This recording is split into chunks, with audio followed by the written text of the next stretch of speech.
Hello বন্ধুরা, দেখো তালের শাঁস ছুলতে গিয়ে আমার কি অবস্থা। মানে আমি ছুলতে পারি না, দেখো একটু একটু করে, কিন্তু পুরো ভিডিওটা দেখো, একটু একটু করে হলেও আমি কিন্তু পুরো তালের শাঁসটা ছুলে ফেলেছি। লাস্টটা দেখতে পারবে যে এই তালের শাঁসের ভেতরে যে জলটা কত সুন্দরভাবে আমি ধরেছি। মানে আমি নিজেও ভাবতে পারছি না যে আমি এত সুন্দর করে জলটা কিভাবে ধরতে পারলাম। তো চলো কিভাবে আমি এত সুন্দর করে জলটা ধরলাম সেটাই তোমরা দেখো।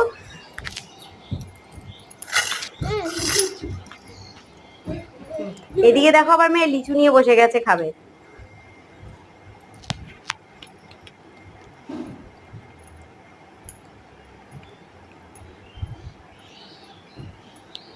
হাতের অবস্থা খারাপ, হাতটা ধোয়া দরকার ছিল, কিন্তু ভিডিওটা যেহেতু চলছে আমি আর বন্ধ করলাম না।